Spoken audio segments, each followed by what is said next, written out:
Hi friends, எல்லாருக்கும் வணக்கம். இன்றைக்கி நம்ம என்ன பார்க்க போகிறோன்னா, ஒரு ப்ளவுஸில் ஃப்ரண்ட் பார்ட்டில் கப்பும் பட்டியும் ஜாயின் பண்ணதுக்கப்புறமா படிமான தையல் வந்து எந்த இடத்துல கரெக்டாக போடணும் அப்படிங்கிறது தான் பார்க்க போகிறோம்.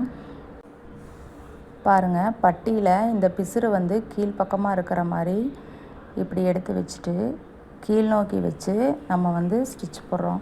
எப்போவுமே பட்டியில் வந்து இந்த பிசுறு கீழ்ப்பகுதி இருக்கிற மாதிரி நீங்கள் ஸ்டிச்சஸ் போட்டிங்க அப்படின்னா, படிமான தையல் போட்டிங்க அப்படின்னா, உங்களுக்கு வந்து அந்த ப்ளவுஸ் வேர் பண்ணும்போது உங்களுக்கு எந்த விதமான அழுத்தம் அந்த மாதிரி எதுவுமே இருக்காது. இதுவே வந்து நீங்கள் கப் ஷேப் வர்ற இடத்துல வச்சு நீங்கள் மேல் நோக்கி வச்சு தையல் போட்டிங்க அப்படின்னா வந்து உங்களுக்கு வந்து கொஞ்சம் ட்ரெஸ்ஸு வேர் பண்ணியிருக்கும்போது உங்களுக்கு அழுத்தமாக இருக்கிற மாதிரி ஃபீல் ஆகும். பாருங்கள், இப்போ நம்ம கீழ் நோக்கி வச்சு ஸ்டிச்சஸ் போட்டாச்சு. இந்த மெத்தடை நீங்கள் ஃபாலோ பண்ணி பாருங்கள். இந்த வீடியோ உங்களுக்கு பிடிச்சிருந்தால் லைக் பண்ணுங்கள், ஷேர் பண்ணுங்கள், கமெண்ட் பண்ணுங்கள், மறக்காமல் சப்ஸ்கிரைப் பண்ணுங்கள். Thank you friends.